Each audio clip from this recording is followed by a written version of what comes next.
अरे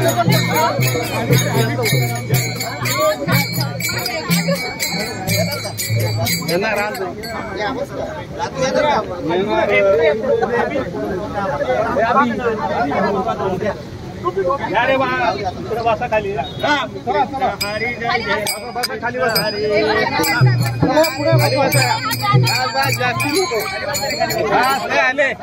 खाली बसा वाहन खाली करायचं काय? इंद्रायणीचे पैसे लुटून खाणाऱ्या भाजप सरकारचा, इंद्रायणी माताचे पैसे लुटून खाणाऱ्या भाजप सरकारचा भाजप हटाव, भाजप हटाव.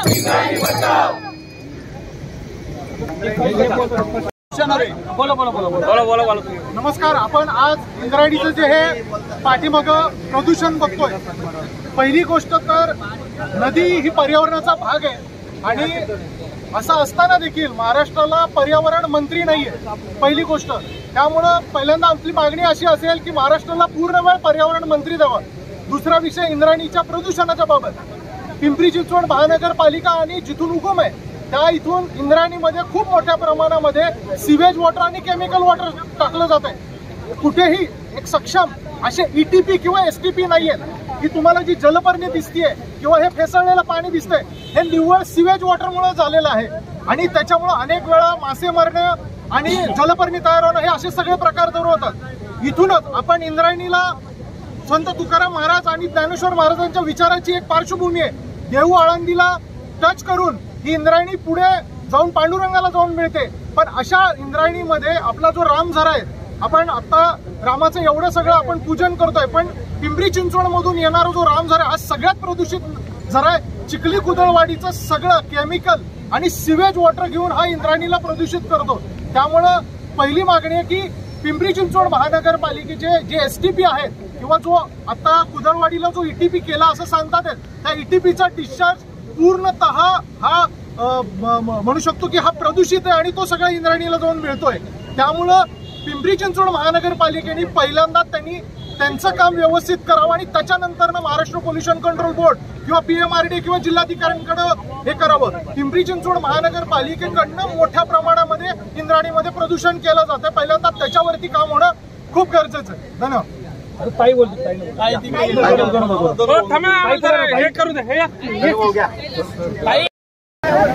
आळंदी या ठिकाणी आलो असता या ठिकाणी इंद्रायणीच्या संदर्भात आंदोलन चालू आहे. या आंदोलनामध्ये काय परिस्थिती आहे, सत्यता? या आंदोलनामध्ये आम्ही ह्या नदीचं इंद्रायणी माईच्या तीरावरती सर्वजण उभे आहोत आणि या इंद्रायणी माईमध्ये झालेली जलपर्णी तसेच वरून येणारं केमिकलचं पाणी ह्याच्यामुळं या इंद्रायणी माईचं अस्वच्छता झालेली आहे आणि त्यामुळे हे आम्ही आंदोलन करत आहोत की कधीतरी याला वाचा फुटेल आणि याचं कधी स्वच्छता होईल हे आम्ही बघतोय. पण यामध्ये आतापर्यंत गेली कित्येक दिवस झाले बातम्या येतात, तुमच्या डोळ्यांनी तुम्ही पाहता, मात्र याची सत्यता काय? 1 वर्षापूर्वी मुख्यमंत्री आळंदीमध्ये आले आणि त्यांनी घोषणा केली की इंद्रायणी माई स्वच्छ करून टाकू. आळंदी हे गाव पुण्यभूमी ठाव, दैवताचे नाव सिद्धेश्वर. 84 सिद्धाचा सिद्धबेटी मेळा, तो सुख सोहळा काय वर्णावा. सिद्धबेटाला लागून ही इंद्रायणी माई वाहते. आणि वारकरी आणि हिंदू समाज यांचं पावित्र्य ह्या इंद्रायणी जपणं आपलं सर्वांचं कर्तव्य आहे. सर्व हिंदुस्थानातील लोक आळंदीमध्ये येऊन इंद्रायणीचे तीर्थ प्राशन करतात आणि ते तीर्थ आज फेसळलेलं आहे, केमिकल युक्त आहे. त्यामुळं इंद्रायणी फार दूषित झालेले आहे.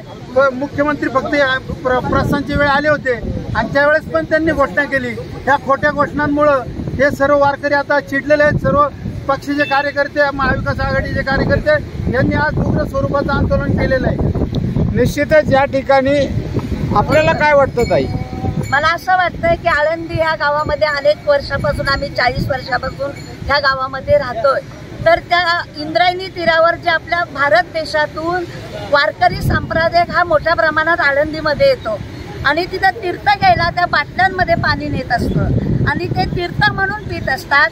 तिथं अनेक आपल्या आळंदी नगर परिषदला अनेक वेळा गावकऱ्यांनी सुद्धा सांगितलेलं आहे की तीर्थ हा भाग एक वेगळा ठेवा आणि वारकऱ्यांना तिथून तीर्थ पाणी घेऊन जाऊ द्या.